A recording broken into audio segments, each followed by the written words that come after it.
முதல்ல நீங்க முன்பாக இரண்டு விஷயத்தை உங்கள்கிட்ட சொல்லிடுறோம். மார்ச் 5ஆம் தேதி நம்முடைய மாண்புமிகு தமிழகத்தினுடைய முதலமைச்சர் ஐயா ஸ்டாலின் அவர்கள் 45 கட்சிகள் அழைச்சிருக்கிறாங்க, அனைத்து அழைச்சிருக்கிறாங்க. அதிலே பாரதிய ஜனதா கட்சி நாங்கள் எல்லா ஆலோசனை செய்த பிறகு அந்த கூட்டத்திலே பங்கேற்பதில்லை என்று முடிவு செய்திருக்கின்றோம். அதற்கான காரணத்தை முதலமைச்சர் அவர்களுக்கு கடிதம் மூலமாக என்று தெரிவித்திருக்கின்றோம். முதலமைச்சருடைய கடிதத்திற்கு பதில் கடிதத்தை சற்று நேரத்திற்கு முன்பு, சில நிமிடங்களுக்கு முன்பு அனுப்பியிருக்கிறோம். அதில் விலாவாரியாக முதலமைச்சருக்கு பதில் சொல்லியிருக்கோம். அவருடைய கடிதத்தில் 3 பக்க கடிதத்தில் முதலமைச்சர் அவர்கள் நிறைய கேள்வி எழுப்பியிருந்தாங்க. நம்முடைய தொகுதி மறுசீரமைப்பு மட்டுமல்ல, மொழி பிரச்சனையிலிருந்து தேசிய கல்விக் கொள்கையிலிருந்து நிறைய கேள்விகள் அதில் இருந்துச்சு. அது எல்லாத்துக்கும் தகுந்த பதில் நாங்கள் அளித்திருக்கின்றோம். அளித்துவிட்டு முதலமைச்சருக்கு அதே நேரத்தில் தெரிவிச்சிருக்கிறோம். ஏன்னா எங்கேயும் கூட எந்த ஒரு மாநிலத்திற்கும் யாரும் அநியாயம் செய்வதாக இல்லை. அதுவும் தமிழகத்திற்கு எப்பொழுதுமே பாரத பிரதமர் நரேந்திர மோடி அவர்கள் அநியாயம் பண்ணவே மாட்டாங்க. அப்படி இருக்கும் பொழுது எதற்காக அனைத்து கட்சி கூட்டத்தை கூட்டியிருக்கிற கேள்வியை நாங்கள் எழுப்பியிருக்கிறோம். அந்த கடிதத்தினுடைய நகல் உங்களுக்கு வந்திருக்கும். அதில் பார்த்தீங்கன்னா எல்லா விஷயம் சொல்லியிருக்கோம். அதில் முதலமைச்சருக்கு சில கேள்விகள் நாங்கள் கேட்டிருக்கோம். எந்த ஆதாரத்தின் அடிப்படையில் நீங்கள் சொல்றீங்க 848 சீட் ஒதுக்குவாங்க, அல்லது தமிழகத்திற்கு 22 சீட்டு கொடுக்கணும், ஆனால் 10 சீட் தான் கொடுப்பாங்க, எக்ஸ்ட்ரா 12 சீட்டு கொடுக்க மாட்டாங்க, எந்த ஆதாரத்தின் அடிப்படையில், யார் உங்களுக்கு தகவல் கொடுத்தது? ஒருவேளை இவங்க தான் சொன்னாங்கன்னு நீங்க தெரியப்படுத்தினா எங்களுடைய முடிவை நாங்கள் மறுபரிசீலனை செய்ய தயார். நீங்க எதுவுமே இல்லாம உங்க பாட்டுக்கு செயற்கையாக மக்களுடைய அடிப்படை பிரச்சனைகளை பற்றி பேசுறதுக்காக அனைத்து கட்சி கூட்டத்தை கூப்பிடுங்க. பெண்களுக்கு எதிராக நடக்கக்கூடிய பாலியல் வன்கொடுமைகள், மாணவ செல்வங்களுக்கு எதிராக பள்ளிக்கூடத்தில் நடக்கக்கூடிய பாலியல் வன்கொடுமைகள், இதற்கு எதிராக அனைத்து கட்சி கூட்டத்தை நீங்க வைங்கன்னு நாங்கள் டிமாண்ட் பண்றோம். இல்லாத ஒரு விஷயத்திற்காக எதற்கு அனைத்து கட்சி கூட்டத்தை வைக்கிறீங்க, அதெல்லாம் நாங்கள் சொல்லியிருக்கோம். இது முதல் விஷயம் உங்களுக்கு. இரண்டாவது, பாரதிய ஜனதா கட்சி வருகின்ற 5ஆம் தேதி, மார்ச் 5ஆம் தேதி தமிழகம் முழுவதுமே 3வது மொழி நம்முடைய மாணவ செல்வங்கள் படிக்க வேண்டும் என்பதை வலியுறுத்தி ஒரு கையெழுத்து இயக்கத்தை ஆரம்பிக்க இருக்கின்றோம். சென்னையில் நிகழ்வில் நான் பங்கேற்கின்றேன். தமிழகம் முழுவதும் நம்முடைய டிஸ்ட்ரிக்ட் ஹெட் குவார்ட்டர்ஸ்ல பாரதிய ஜனதா கட்சியினுடைய மூத்த தலைவர்கள் பங்கேற்பார்கள். அன்னைக்கு ஒரு வெப்சைட்டும் லான்ச் பண்றோம். 2 விதமாக இந்த கையெழுத்து இயக்கம் நடக்கும்.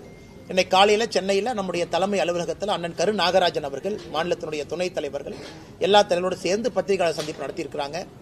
எலக்ட்ரானிக் சிக்னேச்சர் வெப்சைட் மூலமா நம்முடைய அன்பு சொந்தங்கள் ஆதரவு கொடுக்கறவங்க போடலாம். அதே போல ஃபீல்டில் ஃபார்ம்லையும் கையெழுத்து போட்டு கொடுக்கலாம். இது மார்ச் 5ஆம் தேதி ஆரம்பிக்கப்படக்கூடிய இயக்கம் மார்ச், ஏப்ரல், மே கடைசி வரை முழுமையாக இந்த இயக்கம் நடக்கும். எங்களுடைய இலக்கு 1 கோடி கையெழுத்து. 1 கோடி கையெழுத்தை தமிழகத்தில் வாங்கணும். அதை மாண்புமிகு ஜனாதிபதி அவங்க கிட்ட கொடுக்கணும் என்பது எங்களுடைய விருப்பம். அதனால அந்த 2 விஷயத்தை பத்திரிகை நண்பர்கள்ட்ட ஃபர்ஸ்ட் சொல்லிடுறோங்கன்னா, அதன் பிறகு உங்களுக்கு இருக்கக்கூடிய கேள்விகளுக்கு பதில் சொல்லுங்க. தொகுதி சீரமைப்பு பற்றி தொகுதி மக்கள் தொகை அடிப்படையிலையா, விகிதாசார அடிப்படையில் இந்த குழப்பமான விஷயத்தை அண்ணாமலை ஒரு நிமிஷம், இந்த பிரச்சனை கிளப்பினது யாருங்கன்னா, தொகுதி மறுசீரமைப்பு அப்படின்னு ஃபர்ஸ்ட் இந்த பொருளையை கிளப்பினது யாரு? மாண்புமிகு முதலமைச்சர் ஐயா ஸ்டாலின் அவர்கள் கடிதம் போடுறாரு. எனக்கு டெல்லியிலிருந்து சொன்னாங்க, எனக்கு தகவல் வந்துச்சு, எனக்கு ஒரு இன்ஃபர்மேஷன் இருக்கு, 848 சொன்னாங்கன்னு பிரச்சனை ஆரம்பிச்சது அவர். அந்த பிரச்சனைக்கு முற்றுப்புள்ளி நாங்கள் வச்சிருக்கோம். என்ன வச்சிருக்கோங்கன்னா, அதாவது ப்ரோரேட்டா, விகிதாச்சார அடிப்படை அப்படின்னு நம்ம சொல்லியிருக்கோம். அப்படின்னா என்ன அர்த்தம்? இன்னைக்கு இந்தியாவில் 543 மக்களவை தொகுதிகள் இருக்கு, 543 பாராளுமன்ற உறுப்பினர்கள் இருக்கிறாங்க. தமிழகம் 39 பேர் நாம் இருக்கோம். அப்படின்னா 543 நம்ம எவ்வளவு ஒரு ரேஷியோ போட்டுக்கிட்டீங்களா? 7.1516% இருக்கும். 7.2% குறைவு. நாளைக்கு அது 600 சீட்டோ 700 சீட்டோ 800 சீட்டோ 900 சீட்டோ அது வரும் பொழுது விகிதாச்சாரம்னா என்ன? இன்னைக்கு இருக்கக்கூடிய மொத்த சீட்டுல தமிழகத்திற்கு எவ்வளவு பங்கீடு இருக்கோ, நாளைக்கு வரக்கூடிய சீட்டுலையும் தமிழகத்திற்கு அதே பங்கீடு இருக்கும் அப்படிங்கறத விகிதாச்சாரம். நாளைக்கு அது 1000 சீட்டு போனாலும் அதே 7.2% தானே. இன்னைக்கு யூபிக்கு இருக்கக்கூடிய மொத்த எம்பிக்கள் 543 எத்தனை சதவீதமோ, நாளைக்கு சீட் அதிகமான பிறகு கூட அதே அடிப்படை தானே. இதுதானே விகிதாச்சாரம், இதான ப்ரோரேட்டா. இதை மறுபடியும் குழப்பி ராசா அவர்கள் போன்றவர்கள், எல்லா தலைவர்களும் இதையும் புரிஞ்சுக்கலீனா அவங்களுடைய நோக்கம் என்ன? தமிழக மக்களை குழப்பணும், அடிப்படை பிரச்சனையை தமிழகத்தில் பேசக்கூடாது, தமிழகத்தில் சட்டம் ஒழுங்கு சீர்கேடை பத்தி யாரும் பேசக்கூடாது, லஞ்ச லாவண்யத்தை பத்தி பேசக்கூடாது, சம்பந்தமே இல்லாத விஷயத்தை பத்தி பேசிக்கிட்டே இருக்கணும். ஒரே நாடு ஒரே தேர்தல் நான் கொண்டு வரும் பொழுது மிக தெளிவாக ஒரே நாடு ஒரே தேர்தல் எப்ப வரும் தெளிவா சொல்லியிருக்கோம். இந்த டேர்ம் முடிஞ்சு 2029 வர இருக்கக்கூடிய பாராளுமன்றத்தினுடைய டேர்ம் அது 2034 முடியும். அது முடியும் பொழுது ஒரே நாடு ஒரே தேர்தல். இவங்க ஒரு வருஷமா ஐயோ ஒரே நாடு ஒரே தேர்தல் வருதாமா, எங்க திமுக ஆட்சி கலைஞ்சிருமா, எங்க திமுக ஆட்சி 4 வருஷத்துல இல்லாம போயிருமான்னு இப்படிதான் கதை கட்டிட்டு இருந்தாங்க. பாராளுமன்றத்தில் ஒரே நாடு ஒரே தேர்தல் என்று சொல்லும் பொழுது தெல்ல தெளிவாக எப்படி வரும் அப்படின்னு ஒரு கமிட்டி போட்டு முன்னாள் ஜனாதிபதி அவர்கள் அதற்கு தலைமை ஏற்று ரிப்போர்ட்டை கொடுத்திருக்கோம். அதே மாதிரி நாம தொகுதி மறுசீரமைப்பு என்று சொல்லும் பொழுது சென்சஸ் எப்ப வரும், டேட்டா எப்ப வரும், ஏன்னா ப்ரொபோஷனல் ரெப்ரசன்டேஷன் எப்படி வரும், ஏன்னா உங்களுக்கு சென்சஸ் டேட்டா கூட தேவை இருக்காது. ப்ரொபோஷனல் ரெப்ரசன்டேஷன் அப்படின்னா தான் உங்களுக்கு சென்சஸ் டேட்டா வேணும், மக்கள் தொகை வேணும். இன்னைக்கு நம்ம ப்ரோரேட்டான்னு சொல்றோம். இருக்கக்கூடிய சீட்டு அதே ப்ரோரேட்டா அதே விகிதாச்சார அடிப்படையில் மேல உயரப்போகுது. இது எல்லாம் நாம் சொன்ன பிறகு மறுபடியும் அனைத்து கட்சி கூட்டம் எதற்காக?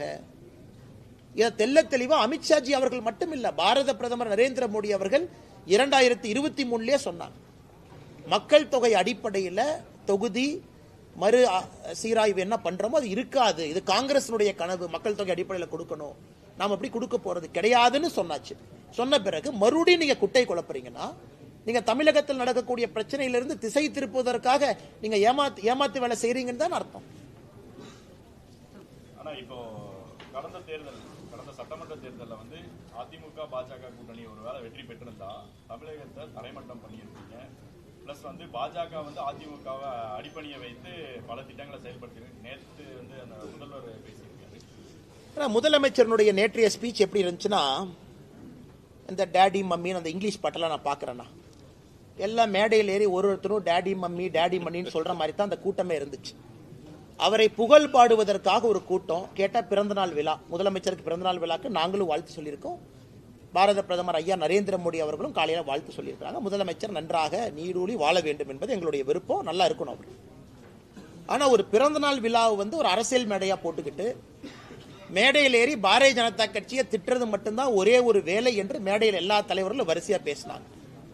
அவங்க போட்டி இல்லைன்னா பிஜேபி யாரும் அதிகமா திட்டும் அப்படிங்கறதா நேற்று நிகழ்வுடைய சிறப்பே சென்னையில் அந்த மைதானத்தில் நடந்த நிகழ்வு. அதனால முதலமைச்சர் அவர்கள் ஆட்சியே முடிய போகுது, இன்னும் ஒரு வருஷத்துல ஆட்சியே முடிய போகுது. இன்னைக்கு உட்கார்ந்து 2021 எலெக்ஷனை பத்தி கதை பேசிட்டு இருக்காரு. முதலமைச்சர் அவங்க கிட்ட 4 வருஷத்துல நீங்க என்ன சாதனை பண்ணீங்கன்னு நேற்று மேடையில் கொடுத்திருக்கணும்ல. ஐயா முதலமைச்சர் அவர்களுக்கு 72வது பிறந்தநாள் விழா கொண்டாட்டத்தின் பொழுது பாருங்க 4 வருஷம் நாம் வந்த பிறகு தமிழகத்தில் பாருங்க சட்டம் ஒழுங்கு இப்படி இருக்கு, பெண்களுக்கு எதிரான வன்கொடுமைகள் 10% குறைஞ்சிருக்கு, இப்படித்தானே பேசுவாங்க. முதலீடுகள் இவ்வளவு கொண்டு வந்திருக்கேன், இதுதான் 4 வருஷம் கழிச்சு நான் பேசி பார்த்திருக்கேன். முதல் முறையா ஒரு முதலமைச்சர் 2021 எலெக்ஷன் இப்படி நடந்திருந்தா அப்படி நடந்திருந்தா அப்படின்னு சொன்னாலே முதலமைச்சர் அவர்களுக்கு ஆட்சி செய்வதற்கு விருப்பம் இல்லை, ஏதாச்சும் ஒரு கட்சியை குறை சொல்ல வேண்டும், அது மட்டும் தன்னுடைய விருப்பமா வச்சிருக்காங்க. அடுத்து ஐயா வைகோ அவர்களை போன்றவர் நேற்று என்னை கொஞ்ச நேரம் திட்டினார். அவருக்கு எவ்வளவு சந்தோஷமா வைகோ ஐயா அவர்களுக்கு என்னை கொஞ்ச நேரம் ஒருத்த செங்கல் எடுத்துருவான்னு வர்றான், அவனை விட மாட்டேன், நான் இருக்கிற வரைக்கும் எப்படி செங்கல் எடுப்பான். அரசியல்ல சில தலைவர்கள் ஏன் ரிட்டையர் ஆகணும் அப்படிங்கிற உதாரணம் ஐயா வைகோ அவர். அந்தந்த வயசு வரும்போது ரிட்டையர் ஆயிடும், ஆகலின்னா அந்த பிரச்சனை வரும். மேடைக்கு போய் என்னை மாதிரி சின்ன பையனை எல்லாம் பிடிச்சி திட்டுறது, முதலமைச்சர் அவர்களுக்கு புகழ் பாடுவதற்காக அந்த மேடையை பயன்படுத்துறது, இது மட்டும்தான் இருந்ததோ தவிர ஆக்கப்பூர்வமாக இந்த பிறந்தநாள் விழால ஒரு தலைவர் ஒரு கருத்து சொன்னாங்க அப்படின்னு நான் பார்க்கலீங்கண்ணா. அப்படித்தான் அண்ணனுடைய கேள்விக்கான பதில் அதானுங்கண்ணா. அதாவது ஆக்கப்பூர்வமா இல்லாம இன்னும் 2021 எலெக்ஷனை பத்தியே நோன்றாருன்னா அவர் 4 ஆண்டு காலமாக எந்த வேலையும் செய்யலின்னு தான் அர்த்தம். அமைச்சர் கீதா ஜீவன் வந்து தூத்துக்குடியில ஒரு நிகழ்ச்சியில வந்து துணை முதல்வர் தொடர்ந்து அநாகரிகமா பேசுறாங்க, இந்திய அரசியல் வரலாற்றுல அநாகரிகமாக பேசக்கூடிய ஒருவர் இருக்கிறார் அப்படின்னா நம்முடைய துணை முதலமைச்சர் மதிப்புக்குரிய ஐயா உதயநிதி ஸ்டாலின் அவர்கள். நான் அந்த பழைய விஷயத்தெல்லாம் பெண்கள் இருக்கிறாங்க, எங்க சகோதரிகள் இருக்கிறாங்க, நான் பேச ஆரம்பிச்சா தவறா போயிருங்க. அம்மையார் சசிகலா அவங்களை பத்தி என்ன சொன்னாங்க, அண்ணன் எடப்பாடி அவர்களை பத்தி என்ன சொன்னாங்க, ஐயா மோடி அவர்களை பத்தி என்ன சொன்னாங்க, மோடி அவர்களை 29 பைசா மோடி, எத்தனை விஷயம் சொல்லிக்கிட்டே போலாம். இன்னைக்கு நான் முடிவு செய்து விட்டேன், அவர்களுக்கு அவர்கள் பாஷையில பேசினா தான் புரியுதுங்கண்ணா, இல்லாட்டி புரியறது இல்லை. இந்த காதுல வாங்கி இந்த காதுல விட்டுறாங்க. அப்ப இல்லாட்டி நீங்க போய் பிரஸ்ல போய் கேட்டா அண்ணாமலையா யாருன்னே தெரியாது பாரு, அல்லது பிரஸ்காரங்க மைக் நீட்டினா அதெல்லாம் தெரியாது. இவரை பத்தி கேட்டா சினிமா நான் பாக்குறது இல்லையும் பாரு. இதுதான் அவருடைய பதில். இது அநாகரிகமான பதில். இப்படித்தான் தொடர்ந்து நடந்து கொண்டிருக்கிறது. இன்னைக்கு அவர்களுடைய பாஷையில நான் பேச ஆரம்பித்திருக்கேன். வேற வழி இல்லை. மக்களுக்கு தெரியணும் எவ்வளவு அநாகரிகமாக அதிகாரத்தை கையில் வைத்துக் கொண்டு நடந்து கொள்கின்றார்கள் என்று. அதனால் கீதா ஜீவன் அவர்களுக்கு ஏற்கனவே அங்கே பாரதிய ஜனதா கட்சிக்கும் அக்கா கீதா ஜீவன் அவர்களுக்கும் பெரிய பிரச்சனையாய் அவர்கள் இன்னைக்கு சத்துணவு கூடத்தில் அழுகன முட்டையை போடுற கீதா ஜீவன் அவர்கள் அரசியல் நாகரிகத்தை பத்தி எனக்கு பேசுறது தான் வியப்புக்குரியதா இருக்கு. அதுக்கு என்னைய பத்தி அவங்க சிந்திக்கிற நேரத்தில் கீதா ஜீவன் அவர்கள் ஒரு அரசு பள்ளியில போய் சத்துணவுல குழந்தைகளுக்கு நல்ல முட்டை கிடைக்குதான் அந்த நேரத்தை செலவிட்டாங்கன்னா குழந்தை செல்வங்களுக்கு நல்ல ஒரு மதிய உணவு கிடைக்கும். மத்திய அரசை கண்டிப்பா இன்னைக்கு நாளைக்கு வைகோ கூட்டம் பெரம்பலூர்ல போராட்டம் நடத்தாங்க. யாருன்னே பண்றாங்க? வைகோ அதிமுக சார்பில் வைகோ உங்களுடைய திட்டங்களை எதுதான் சொல்றாங்க. நீங்க அண்ணே அவர் பேசுங்கண்ணே, அவர் என்ன வேணாலும் பேசட்டும். அவர் ஒன்றுமே இல்லை. உங்களுக்கு தெரியும் வைகோ ஐயாவுடைய நிலைப்பாடு உங்களுக்கு தெரியும். அதாவது தமிழகத்தினுடைய தீய சக்தி திமுகன்னு சொன்னவர். அவர் உயிரோடு இருக்கும் வரை சாதிக் பாஷா அது இது 2G ஊழல் அவர் பேசினதில் எடுத்து நீங்க ரீல போட்டு பாருங்க. அவ்வளவு பேசிய வைகோ அவர்கள் இன்னைக்கு என்ன சொல்றாங்கன்னா, அவர் உயிரோடு இருக்கும் வரை தமிழகத்தில் திமுக ஆட்சி யாரும் அகற்ற முடியாதுங்கிறார். வைகோ ஐயா நல்லா இருக்கணும், அவர் 150 வருஷம் வாழனது வேறங்கண்ணா. அதனால ஏற்கனவே சொல்லி இருக்கின்றோம், வைகோ ஐயா கண் முன்னாடி 2026 திமுகவினுடைய ஆட்சி இல்லாம போகாது. வைகோ ஐயாவும் பார்க்கத்தான் போறாங்க. எனக்கு இவ்வளவு பெரிய ஒரு தலைவர், தனிப்பெரும் தலைவர் வைகோ ஐயா அவர்கள் திமுக கட்சிக்கும் முதலமைச்சர் அவர்களுக்கும் புகழை பாடக்கூடிய கோர்ட்டில் ஒரு குமாஸ்தாவாக மாறி இருப்பது ஒரு வேதனைக்குரிய வருந்தத்தக்க ஒரு விஷயங்கள்.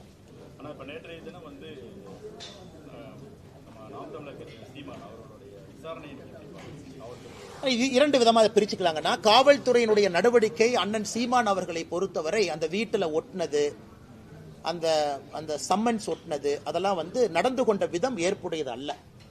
ஏன்னா ஒரு புகார் வந்திருக்கு, காவல்துறை விசாரிக்கணும். புகார் வந்திருக்கு, சீமான் அவர்கள் ஒத்துழைக்கணும். அது எந்த மாற்று கருத்து இல்லைங்கன்னா. புகார் வந்திருக்கு, விசாரித்த பிறகு சார்ஜ் ஷீட் போடணும். அதெல்லாம் காவல்துறைக்கு முழு அதிகாரம் இருக்கு. ஆனா நான் ஒரு சம்மனை ஒட்டினேன், சம்மனை யாரோ ஒருத்தர் கிழிச்சாங்க, அதனால அவரை நான் தூக்கிட்டு போனேன், அவரை போலீஸ் ஸ்டேஷன்ல போய் அவங்க என்னை அடிச்சாங்கன்னு போலீஸ் நானே கம்ப்ளைண்ட் கொடுத்தேன். எனக்கு அது ஏதோ ஒரு இடத்துல தமிழகத்தினுடைய காவல்துறை தன்னுடைய அதிகாரத்தை தவறாக பயன்படுத்துகின்றார்களோ என்கின்ற ஐயம் எனக்கு ஏற்பட்டுச்சு. ஏன்னா சம்மனை பொறுத்த வரைக்கும் எக்ஸ்பிளைன் பண்றாங்க. ஏன்னா பல பேர் பல கருத்துக்கள் சொல்றாங்க. சம்மன்கிறது என்ன அப்படின்னா, ஒரு காவல்துறை அதிகாரியோ ஒரு கோர்ட்டோ யாராவது நான் விசாரிக்கணும், அவங்கள்ட்ட ஒரு இன்ஃபர்மேஷன் இருக்கு, நான் கேதர் பண்ணணும் அப்படின்னா சம்மன் பண்ணி வர சொல்லுவாங்க. நீங்கள் நானும் தொடர்ச்சியா அந்த சம்மனுக்கு போகல, முதல் சம்மன் கொடுப்பாங்க போகல, ரெண்டாவது சம்மன் கொடுப்பாங்க போகலைன்னா அது கோர்ட் மூலமாக வாரண்டா மாறும், அது பிடி வாரண்டாக மாறும். அப்ப கண்டிப்பா போடணும்.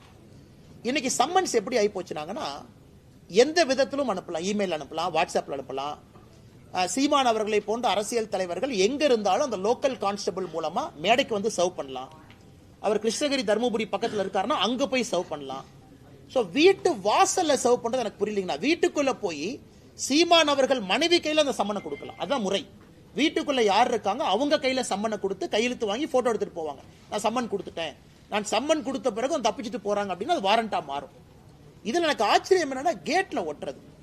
கேட்ல யார்ட்ட ஒட்டுவாங்கன்னா, ப்ரொக்ளைம்டு அஃபெண்டர் மேலதான் கேட்ல ஒட்டுவாங்க. அதாவது தேடப்படக்கூடிய குற்றவாளி கேட்ல ஒட்டுவாங்க, நான் பார்த்திருக்கேன். கோர்ட்டு ஒருத்தர் குற்றவாளின்னு சொல்லி எஸ்கேப் ஆயிட்டாங்க, அவங்கள வீட்டு வாசல்ல ஒட்டுவாங்க, P1 சொல்லுவாங்க, ப்ரொக்ளைம்டு அஃபெண்டர். ஒரு சீமான் அவர்களுக்கு வீட்டு வாசல்ல ஒட்ட வேண்டிய அவசியம் இல்லை என்பது என்னுடைய கருத்து. சரி, ஒட்டியாச்சு, அதை கிழிச்சிட்டாங்க. எப்ப அதை ஆக்ட் பண்ணணும்னா, அடுத்த நாள் சீமான் அவர்கள் 11 மணிக்கு வரல அப்படின்னா தான் காவல்துறை நடவடிக்கை எடுக்கணும். ஏன்னா நான் வீட்டுக்கு வந்தேன், நான் சம்மன் ஒட்டிட்டேன், காலைல 11 மணிக்கு வரணும்னு நான் சொல்லியிருக்கேன், நீ சம்மனை கிழிச்ச என்னமோ பண்ணிட்ட, அப்ப கிழிச்சாளுக்கு தெரியும் 11 மணின்னு. அப்ப நீ சீமான் அவர்கள்ட்டையோ அவங்க துணைவியாருக்கோ அவங்க நண்பர்களுக்கோ சொல்லியிருக்கணும். அடுத்த நாள் 11 மணிக்கு வரல அப்படின்னா நடவடிக்கை. அப்புறம் அவங்க இன்ஃபர்மேஷனை பார்த்து தானே கிழிச்சிருப்பாங்க. அதனால எனக்கு காவல்துறை நடந்து கொண்ட விதம், பத்திரிகையாளர்கள்ட்ட காவல்துறை நடந்து கொண்ட விதம், ஏன்னா யாரோ ஒருத்தர் அந்த பாதுகாவலர் ஒரு கன் எடுக்கிறார், நானும் பார்த்தேன், எக்ஸ் சர்வீஸ்மேன் கன் எடுக்கிறாங்க, அதை பத்திரிகை நண்பர்கள் நீங்களும் படம் பிடிக்க போறீங்க, அங்கெல்லாம் தேவையில்லாத பல விஷயங்கள். அதனால் தமிழகத்தினுடைய டிஜிபி முதலமைச்சர் அவர்கள் சீமான் அவர்கள் மீது நடவடிக்கை எடுக்கணுமா, ஆதாரப்பூர்வமா அதை எடுத்துக்கங்க. ஏன்னா அவரும் தனி மனிதன் தான், விசாரணை பண்ணணுமா, அவருக்கு எந்த எக்ஸம்ஷனும் கிடையாது, அவரு விசாரணைக்கு போகணும், எல்லாம் ஓகே. நடந்து கொண்ட விதம் எனக்கு ஏற்புடையதா இல்லைங்கண்ணா. சாமானிய மனிதனுக்கும் இது நடந்தால் என்ன ஆகுங்கிறத நான் பார்த்தேன். இத்தனை நாளா சீமான் வந்து அந்த பாலியல் இதே நடக்கலன்னு சொல்லிட்டு இருக்காரு. நேற்றைய தினம் வந்து விருப்பப்பட்டு வந்தான்னு சொல்லி. ஆனால் அதுக்குள்ள நான் போலி விரும்பலிங்கண்ணா. அது எனக்கும் அதுக்கும் சம்மந்தம் இல்லாத ஒரு விஷயங்கண்ணா. இன்சிடென்ட்லனா வீரப்பனுடைய மகள் இருக்காங்க. ஆமாங்கண்ணா. வந்து காவல்துறை அவங்கள தனிமையில அதை தடுத்திருக்காங்க. அதுக்கு ஒரு சின்ன கைகலப்பு நடந்திருக்கு. அதை எப்படி பாக்குறீங்க? அவங்க என்ன சொல்லியிருக்காங்க பேட்டியில? இந்த மாதிரி என்னை ஆரம்பத்துல இருந்தே தடுத்துட்டு வர்றாங்க. பள்ளியில் ஆகட்டும், கல்லூரியில் ஆகட்டும், அரசியல் ஆகட்டும், இன்னைக்கு இங்கேயும் தடுக்கிறாங்க அப்படின்னு சொல்லி ஒரு பதிவு வச்சிருக்காங்க. இதை எப்படி பாக்குறீங்க? நான் இந்த பதிவு எப்படி பாக்குறேன்னா, சீமான் அவர்கள் இந்த விஷயத்தை பத்தி என்ன பேசுறாங்க அதை பத்தி நான் கருத்து சொல்ல விரும்பல. அது காவல்துறை அவர்கள் விசாரணை எடுக்கணும், நடவடிக்கை பண்ணணும். தப்பு நடந்திருந்தா நியாயம் கொடுக்கணும். அது வேறங்கண்ணா. நான் முதல்ல இருந்து அந்த பாயிண்ட்டுக்குள்ளேயே போலிங்கண்ணா. நான் காவல்துறை இந்த சம்மன் விஷயத்துல நடந்து கொண்ட விதத்தை மட்டும்தான் நான் பேசுறேன். இரண்டாவது, ஒரு காவல்துறையை பொறுத்தவரை என்னை தடுக்கிறாங்க, வர்றாங்க. நாம புரிஞ்சுக்கணும்னா, ஒரு போலீஸ் ஸ்டேஷன் வந்து ஒரு 500, 1000, 2000 கணக்கான தொண்டர்கள் வர்றாங்கன்னா அவங்களையெல்லாம் வச்சு ஒரு போலீஸ் ஸ்டேஷன்ல வேலை பார்க்க முடியாதுங்கண்ணா. ஒரு காவல்துறைக்கு எல்லோரையும் தடுப்பதற்கான உரிமை இருக்கு. காரணம், லா அண்ட் ஆர்டர் அவங்க மெயின்டைன் பண்ணும். ரோட்டை மறிச்சு உட்காரலாம், லா அண்ட் ஆர்டர் கைவிட்டு போகலாம், எமோஷனல் கேடர்ஸ் இருப்பாங்க, பேரிகேட்ஸ் போடுவாங்க. அதை பற்றி எனக்கு கருத்து இல்லைங்கண்ணா. என்ன நடந்துச்சு, எவ்வளோ போலீஸ் டிப்ளாய் பண்ணியிருந்தாங்க, அதை பற்றி நான் சொன்னால் தவறாக போயிடும். அதே மாதிரி போலீஸ் ஸ்டேஷனுக்குள்ள ஒரு என்கொயரி பண்ணும்போது ஒரு என்கொயரி பிளேஸ் அது. கூட லாயர்ஸ் இருக்கலாம், சம்பந்தப்பட்ட நபர்கள் இருக்கலாம், கேஸுக்கு சம்பந்தப்பட்டவங்க இருக்கலாம். இல்லை நான் கூட ஒரு 10 பேர் போவேன், 20 பேர் போவேன், 30 பேர் போவேன், அது போலீஸ் ஸ்டேஷனாக இருக்காது, வேற மாதிரி மாறிடுங்கண்ணா. அதை தடுப்பதற்கும் காவல்துறைக்கு உரிமை இருக்கு. ஆனா இந்த கேஸை பொறுத்த வரைக்கும் காவல்துறை ஆரம்பத்திலிருந்து கடைசி வரை நேர்மையாக நடந்துக்கிறாங்க அப்படிங்கறத நம்ம பார்க்க முடியும். அதை பொறுத்து அந்த கேஸே நேர்மையா நடக்குதான்னு சொல்ல முடியும். அதனால் காவல்துறை நேர்மையாக ஒளிவு மறைவு இல்லாம டிரான்ஸ்பரண்டா நடந்தாங்கன்னா நாளைக்கு எல்லோருக்கும் காவல்துறையின் மீது நம்பிக்கை வரும். நிதியமைச்சர் தங்கம் தென்னரசு நேற்று ஒரு பேட்டியில சொல்லியிருக்காரு, மத்திய அரசு வந்து மாநிலங்களுக்கான நிதி ஒதுக்கீடை மேலும் குறைக்கிறதுக்கு நீங்க பிளான் பண்றாங்க அப்படிங்கிற மாதிரி சொல்லியிருக்காங்க. தங்கம் தென்னரசு ஐயா டெல்லி போகும்போது அதை பத்தி எதுவுமே பேச மாட்டாருங்கண்ணா. ஜிஎஸ்டி கவுன்சில் அதை பத்தி எதுவுமே பேச மாட்டாரு. நம்முடைய நிதியமைச்சர் அம்மா நிர்மலா சீதாராமன் அவங்களை சந்திக்கும் போது எதுவுமே பேச மாட்டார். ஆனா சென்னைக்குள்ள வந்து பத்திரிகையாளரை சந்திச்சு அதை பேசுவார். அப்படி குறைக்கிறதுக்கு முயற்சி எடுக்கிறோம்னா எதுல குறைக்கிறதுக்கு முயற்சி எடுக்கிறோங்கன்னா, இன்று நம்முடைய கடிதம் முதலமைச்சருக்கு எழுதிய கடிதத்தில் குறிப்பிட்டிருக்கோம். ஐயா 10 ஆண்டு காலம் யூபிஏ காலகட்டத்தில், 10 ஆண்டு காலம் என்டிஏ காலகட்டத்தில் தமிழகத்திற்கு கொடுக்க வேண்டிய நிதி 5 மடங்கு அதிகமா வந்திருக்கு. டெவல்யூஷன் கிராண்ட் ஹெட்ல மட்டும் 5 டைம்ஸ் மோர் கொடுத்திருக்கோம். அப்படி இருக்கும் பொழுது எந்த ஆதாரத்தின் அடிப்படையில் தமிழகத்திற்கு நிதி கம்மியா வருதுன்னு சொல்றீங்கிற நம்ம கோடிட்டு காட்டியிருக்கோங்கண்ணா எல்லாமே. அதனால தங்கம் தென்னரசு ஐயா அவர்கள் இல்ல குறைச்சிருக்காங்கன்னா எந்த ஹெட்ல குறைக்கிறோம், ஏன் குறைக்கிறோம் அப்படிங்கிற விவரத்தை சொல்லட்டும், நாங்க பதில் சொல்றோம். மக்காச்சோளத்துக்கு 1% செஸ் வரி அதிகப்படுத்திருக்காங்க சார். அது வந்து வியாபாரிகள் வந்து மக்காச்சோளத்தை கொள்முதல் பண்ற விவசாயிகள்கிட்ட அந்த வரியை சேர்த்து வாங்குறாங்க சார். அது சம்பந்தமாகவும் அந்த மக்காச்சோளத்தை பொறுத்த வரைக்கும் ஒரு அடிப்படை பிரச்சனை என்ன அப்படின்னாங்கன்னா, இன்னைக்கு இந்தியாவில் வந்து ஒரு பகுதியில் மக்காச்சோளம் நிறைய விளையுது, மத்திய பிரதேஷ். ஒரு பகுதியில் மக்காச்சோளம் நமக்கு வேணும், நம்ம பகுதியில் விளையுது, மத்திய பிரதேஷ் கொஞ்சம் அதிகமாக விளையுது. ஸோ மக்காச்சோளம்ங்கிறது நம்ம குறிப்பாக நம்முடைய கால்நடைகளுக்கு அதிகமாக நம்ம பயன்படுத்துகிறோம். ஆடு, கோழி, தீவனங்கள் எல்லாமே மக்காச்சோளம் பேஸாக வச்சு. இன்னைக்கு பிரச்சனை என்னன்னாங்கன்னா, சவுத் அமெரிக்காவிலிருந்து வரக்கூடிய மக்காச்சோளத்தினுடைய விலை இந்தியாவிலிருந்து வரக்கூடிய மக்காச்சோளத்தினுடைய விலையை விட குறைவாக இருக்கு. சவுத் அமெரிக்காவிலிருந்து நீங்கள் மக்காச்சோளத்தை வாங்குறீங்கன்னா கப்பல் மூலமாக, அது போர்ட்டுக்கு வரும்போது அதே மக்காச்சோளத்தை நீங்கள் எம்பியிலிருந்து தமிழ்நாட்டுக்கு கொண்டு வந்தீங்கன்னா சவுத் அமெரிக்காவிலிருந்து வர மக்காச்சோளம் இதை விட குறைவாக இருக்கு. ஸோ நிறைய நம்முடைய நண்பர்கள் நாமக்கல்ல சார்ந்தவங்க, கோழி பண்ணை வச்சிருக்கிறவங்க, தீவனம் வச்சிருக்கிறவங்க எல்லாம் என்ன சொல்றாங்கன்னா, எங்களுக்கு வட அமெரிக்காவிலிருந்து வரக்கூடிய மக்காச்சோளத்தை அனுமதி கொடுங்க அப்படின்னு. ஸோ நாம் ஒரு வரி போட்டிருக்கோம். ஏன்னா வந்து ஒரு மற்ற நாட்டினுடைய மக்காச்சோளம் மொத்தமாக நம்ம நாட்டை வந்து ஃபிளட் பண்ணும் பொழுது நம்ம விவசாயிகளுக்கு பிரச்சனை வரும். ஏன்னா அவங்க டம்ப் பண்றாங்க. ஒரு வட அமெரிக்காவுடைய மக்காச்சோளம் பார்த்தீங்கன்னா நாட்டுக்குள்ள டம்ப் பண்றாங்க. ஸோ அதனால இந்த மார்க்கெட் மெக்கானிக்ஸ்ல தொடர்ந்து நாம் அந்த வரி வச்சு தான் பேலன்ஸ் பண்றோம். அதே நேரத்தில் இவர்களுக்கான முட்டுவலியும் அதிகமாக கூடாது, குறிப்பா வந்து தீவனங்களுக்கான முட்டுவலியும். ஸோ நம்மை பொறுத்தவரை யாருக்கும் பாதிப்பு ஏற்படக்கூடாது. அதே நேரத்தில் உள் ஊரில் இருக்கக்கூடிய மக்காச்சோள விளைவிக்கிறவங்களுக்கு, ஏன்னா பிரச்சனை என்னங்கன்னா அவ்வளவு கோழிகள், முட்டைகள், கறிக்கோழிகள் பண்ணைகள் வந்து தமிழகத்தில் அதிகமாக இருக்கு. நாமக்கல்ல இருந்து நீங்க பாத்தீங்கன்னா சங்ககிரி இந்த பகுதி எல்லாமே நிறைய இருக்கு. அதனால தொடர்ந்து வரக்கூடிய பிரச்சனைங்கன்னா அவங்க சொல்லும் போதெல்லாம் அப்பப்போ நாங்கள் பேலன்ஸ் பண்ணி கொடுப்போம். இன்னைக்கு அது மறுபடியும் அவர்களுக்கு பிரச்சனையா இருக்கு அப்படின்னா அதற்கு என்ன உதவி தேவையோ நாங்கள் செஞ்சு கொடுக்குறோம். கரெக்டுங்கண்ணா. ஏன்னா மாநில அரசுக்கும் இதே பிரச்சனை இருக்குங்கண்ணா. நான் எனக்கு 2 வச்சு நான் நேரடியாக குறை சொல்ல விரும்பல. அதனால ஏன்னா நம்ம மத்திய அரசு சார்பாக நாமளும் உள்ள டியூட்டி போட்டிருக்கோம் உள்ள வரும்பொழுது. அதனால நான் நேரடியாக குறை சொல்ல விரும்பலைங்கன்னா, எங்க இதனால முயற்சி எடுத்து மாநில அரசு குறைக்க முடியும் என்று இருந்தால் கண்டிப்பா நாங்கள் ரெக்வஸ்ட் பண்றோம். மத்திய அரசினுடைய நோக்கம் வட அமெரிக்காவுடைய மக்காச்சோளம் மார்க்கெட்டை ஃபிளட் பண்ணக்கூடாதுங்கிறது நம்முடைய நோக்கம். அதில் ஏற்கனவே போன ஆண்டு ஹெல்ப் பண்ணோம். இந்த ஆண்டும் தேவைன்னா மத்திய அரசு கவனத்துக்கு எடுத்துட்டு போய் உதவி பண்றோம். ஆனால் திருமாவளவன் அதே மீட்டிங்ல என்ன சொல்லியிருக்காருன்னா, மாநில சுயாட்சிக்கு, மொழிக்கு, அரசியலமைப்புக்கு எதுக்குமே பாதுகாப்பு இல்லைன்னு சொல்லி பதிவு பண்ணிருக்காரு. திருமாவளவன் ஸ்கூலுக்கு மட்டும் பாதுகாப்பு இருக்கு. நாங்க வந்து திருமாவளவன் ஸ்கூல் நடத்துறாரு, சிபிஎஸ்சி நடத்துறாருன்னு நைட்டோட நைட்டாங்கன்னா ஆளை மாத்துறாரு. இந்த ஸ்டேஷன்ல ரவுடிகள்லாம் ஆளை மாத்துற மாதிரி நைட்டோட நைட்டா கரஸ்பாண்டா இருந்தவரை ட்ரஸ்ட்ல ஒருத்தரை போட்டு அவங்ககிட்ட கரஸ்பாண்டன்ட் கொடுத்துட்டு நான் அப்படியே ரோட்ல நடந்து போயிட்டு இருந்தேன், என் கையை பிடிச்சி அவங்களே இழுத்துட்டு போய் இந்த ஸ்கூல்ல கரஸ்பாண்டன்டாருன்னு சொன்னாங்க, அதனால நான் கரஸ்பாண்டன்டா இருக்கேன். எத்தனை நாளைக்கு இந்த கம்பி கட்டுற கதையை, திருமாவளவன் சொல்லக்கூடிய கம்பி கட்டுற கதையை எத்தனை நாளைக்கு தமிழக மக்கள் கேட்டுக்கிட்டே இருப்பாங்கன்னா? இவர் வந்து மொழிக் கொள்கைக்கு ஆதரவு அப்படின்னு சொன்னாங்கன்னா எதுக்கு இவர் சிபிஎஸ்இ ஸ்கூல் நடத்துறாரு? அப்புறம் அடுத்தது சொல்றாரு சிபிஎஸ்இ ஸ்கூலே ஆரம்பிக்கல, சும்மா தான் என் பேரை போட்டாங்க. பத்திரிகை நண்பர்கள் காட்டுறீங்கன்னு போட்டோ பாருங்கன்னு, நீங்களே போய் ரிப்பன்லாம் கட் பண்ணி குழந்தைங்களா இருக்காங்க. இல்லப்பா அது 10 குழந்தைங்க தான் இருந்தாங்க, ஃபுல்லா ஸ்கூல் ஆரம்பிக்கல. இந்த மாதிரி தொடர்ந்து பொய்யை மட்டும் பேசக்கூடிய திருமாவளவன் அண்ணனுக்கு என்ன பதில் நான் சொல்றதுங்கண்ணா? எனக்கு திருமாவளவன் அண்ணன் அவர்கள் நன்றாக புரிந்து கொள்ள வேண்டும். இன்னைக்கு அவர் ஒரே ஒரு மனசாட்சிப்படி ஒரு பதில் சொல்லட்டுங்கண்ணா.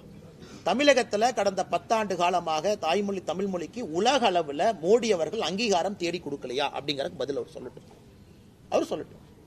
பாராளுமன்றத்தில் எங்கேயாச்சும் நாம தமிழ் மொழிக்கு அவமரியாதை செய்திருக்கின்றோமா சொல்லட்டும். கலாச்சாரத்துக்கு அவமரியாதை செய்திருக்கின்றோமா சொல்லட்டும். எதுவுமே இல்லாம அரசியல் காரணத்திற்காக அண்ணன் பேசுறாருன்னா எப்படி பதில் சொல்றதுங்கண்ணா? பிரசாந்த் கிஷோர் ஒரு அறிவிப்பு கொடுத்திருக்காரு சார்.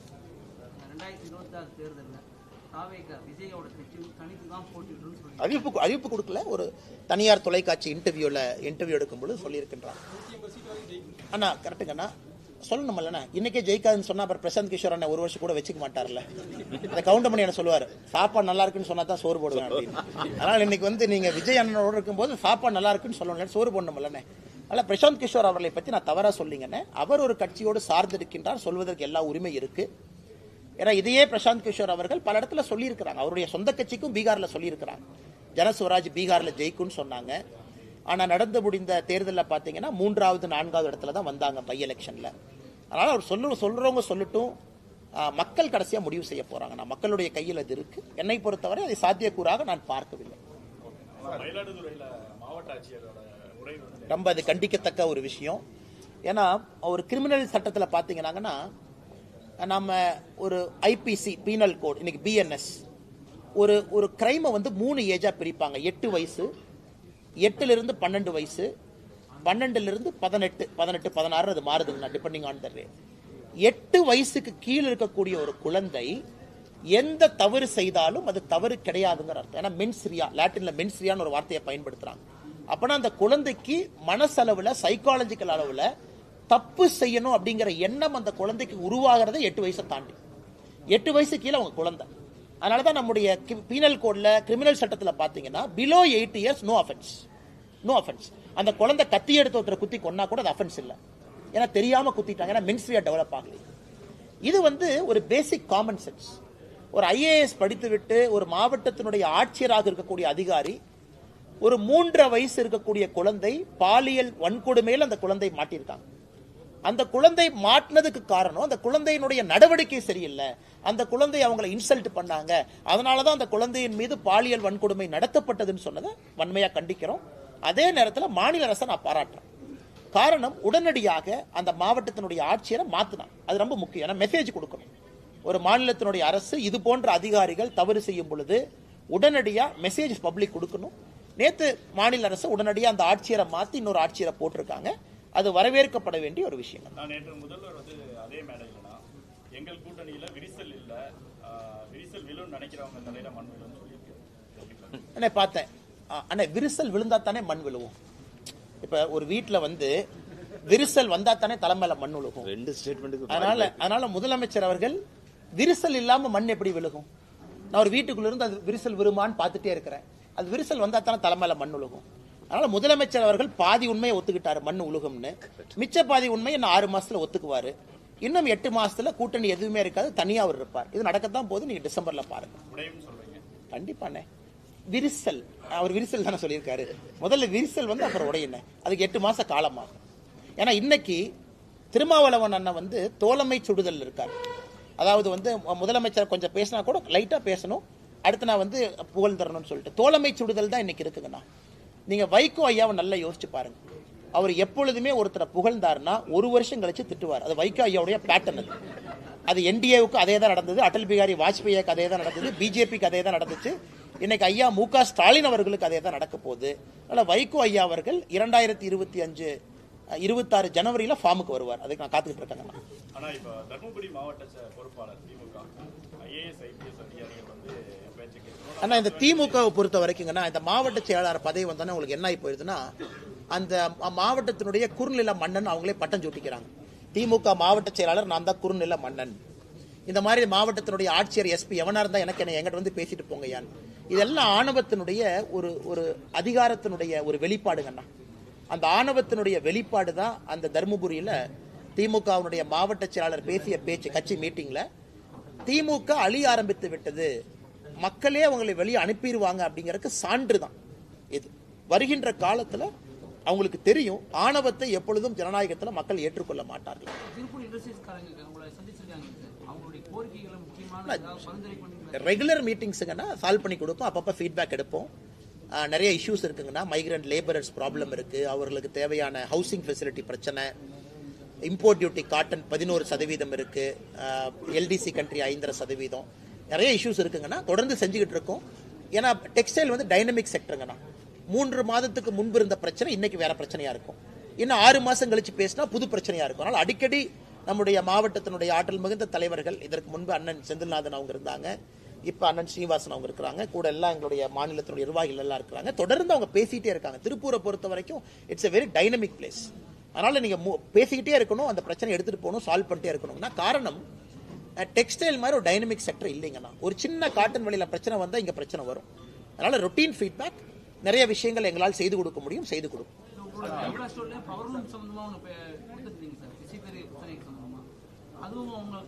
ஆமாங்கண்ணா, அதுவும் இன்னைக்கு பேசணும், என்னென்ன முயற்சி எடுத்திருக்கோம் நம்ம சொன்னோம். பாரத் டெக்ஸ் ஃபேர்ல நம்ம பிரதமர் மோடி ஐயா சொல்லியிருக்காங்க அடுத்து என்ன பண்ண போறோம், என்ன செய்ய போறோம்னு. குறிப்பா உங்களுக்கு அந்த டஃப்ட் ஸ்கீம் திரும்ப வரணும், அதெல்லாம் பேசிருக்கோங்கன்னா 100% செஞ்சு கொடுப்போம். தமிழர்களுடைய கலை கலாச்சாரத்தை இந்த திமுக அழிக்க பார்க்குது அப்படின்னு சொல்லிட்டு இந்த பகுதியாவது ஆதிச்சநல்லூர் கீழடி போல வந்து இங்கேயும் அகழ்வாராய்ச்சி பண்ணணும் அப்படின்னு சொல்லிட்டு காவுத்தம்பாளையம் கிராமத்தில் கிட்டத்தட்ட 600 நாட்களாக தொடர்ந்து. ஆனா நாங்க எங்க ஆதரவு கொடுத்தோங்கன்னா எங்க ஆதரவு கொடுத்திருக்கோம். ஆதரவு கொடுத்தது மட்டும் இல்லாம நம்முடைய மத்திய அரசுக்கு எழுதியிருக்கோம். மத்திய அரசு பதில் என்ன போட்டிருக்காங்கன்னா இதை வந்து மாநில அரசு முன்னெடுக்கணும், மாநில அரசு முன்னெடுத்த பிறகு நாங்கள் வருகின்றோம் சொல்லியிருக்காங்க. இது ரொம்ப ஆச்சரியம் என்னன்னா அந்த கிராமத்து மக்கள் வந்து கிட்டத்தட்ட 700 நாளாங்க அன்னைக்கு 600 நாட்களை தாண்டி தொடர்ந்து இருக்காங்க. அண்ணன் AP முருகானந்தம் அவங்க எல்லாம் போய் பார்த்துட்டு வந்தாங்க, நானும் அவர்களை சந்திச்சேங்கன்னா நாங்கள் அவர்களோடு இருக்கின்றோம். குறிப்பா அந்த நடுக்கல், அந்த இருக்கக்கூடிய கல்லெல்லாம் பார்த்தீங்கன்னா அவ்வளவு பழமையான ஒரு கற்கள், அதுல எந்த ஒரு இது இல்லை. அதனால தமிழகத்தினுடைய கலாச்சாரத்தை பாதுகாக்கிறேன் அது இதுன்னு சொல்லக்கூடிய முதலமைச்சர் அவர்கள் ஏன் இதுவரைக்கும் இங்க கவனம் கொடுக்கல அப்படிங்கிற ஆச்சரியம் எனக்கு இருக்கு. அதனால நிச்சயமாக கவனம் கொடுக்கணும்.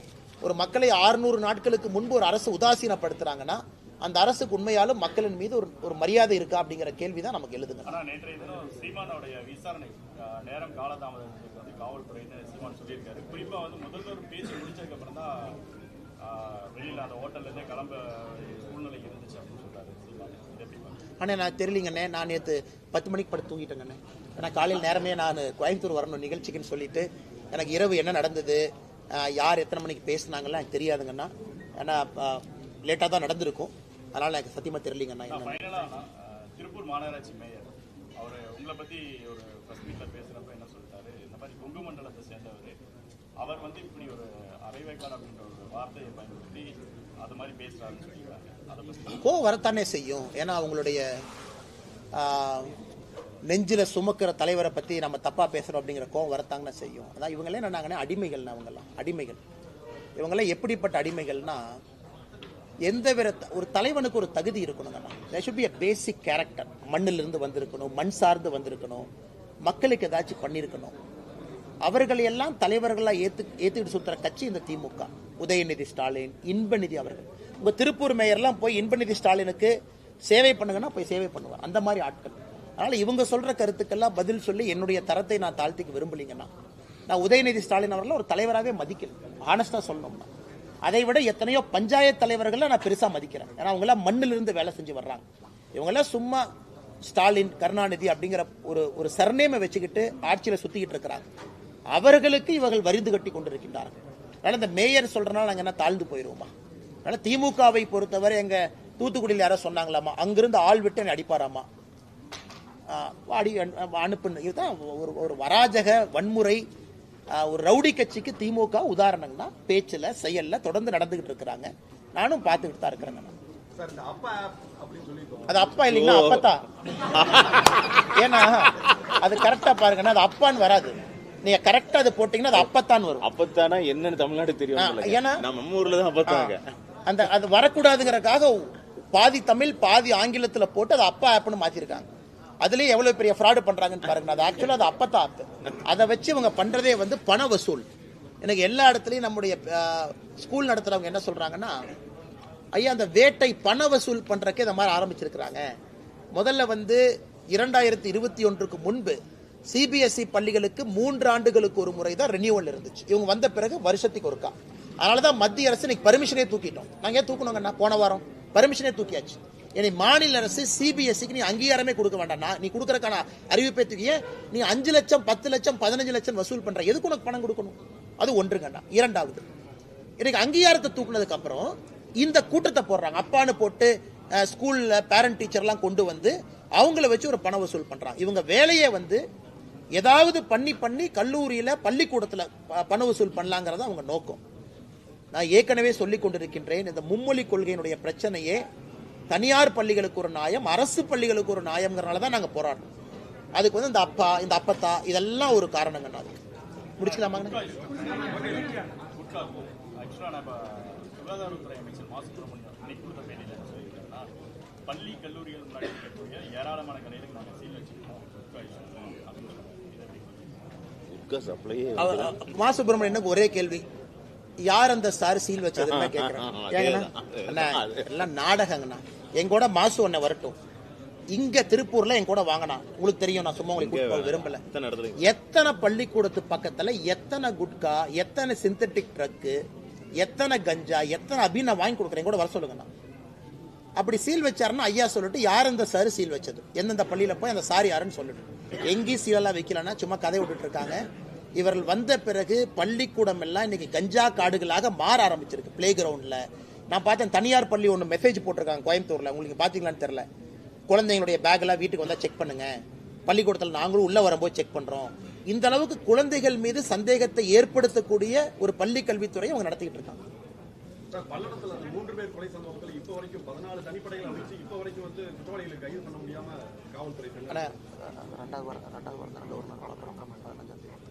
அண்ணா, நம்முடைய திருப்பூர் மாவட்டத்தினுடைய தலைவர் உட்பட அந்த கையெழுத்து இயக்கம் போயிட்டு இருக்குங்கன்னா, 15ஆம் தேதிக்கு மேல ஆளுநரை அவங்க சந்திக்க இருக்கிறாங்க. சப்மிட் பண்ண கையெழுத்தெல்லாம் கொடுத்து சிபிஐ என்கொயரி கேட்க போறோம். சமீபத்தில் பார்த்த நம்முடைய இன்னொரு சமுதாயத்தை சார்ந்த ஒருத்தரை கொண்டு வந்து ஸ்டேஷன்ல வச்சு டார்ச்சர் பண்ணி அவங்கள வெளியே வந்து ஒரு பெரிய போராட்டம் பண்ணிட்டு இருந்தாங்க. இது வேங்கை வயல் மாதிரி இந்த பிரச்சனையில யாரோ ஒருத்தரை கூப்பிட்டு மிரட்டி அவங்ககிட்ட கன்ஃபெஷன் வாங்கி இதை முடிக்க பார்க்கறாங்க. அதனால் எங்களை பொறுத்தவரை சிபிஐ விசாரணை மட்டும்தான் தீர்வுன்னு நினைக்கிறோங்கன்னா. முதலமைச்சருக்கு நாங்கள் எழுதின கடிதம் அங்கே இருக்குங்கன்னா அது உங்களுக்கு கொடுத்துட்றோம். ஏன் நாங்கள் அனைத்து கட்சி கூட்டத்துக்கு வரமாட்டோம் அப்படின்னு சொல்லி ஒரு 6-7 பக்கத்துக்கு கடிதம் எழுதியிருக்கோம். அதில் எல்லாம் நாங்கள் குறிப்பிட்டிருக்கோம். முதலமைச்சர் சொன்ன விஷயத்துக்கு எல்லா பாயிண்ட்டுக்கும் பதில் சொல்லியிருக்கோம். அதையும் பத்திரிகை நண்பர்களோட ஒரு காப்பி கொடுத்துட்றாங்கன்னா உங்களுக்கு சாஃப்ட் காப்பி இருக்கும், நீங்கள் பயன்படுத்திக்கலாம். நன்றிங்கண்ணா.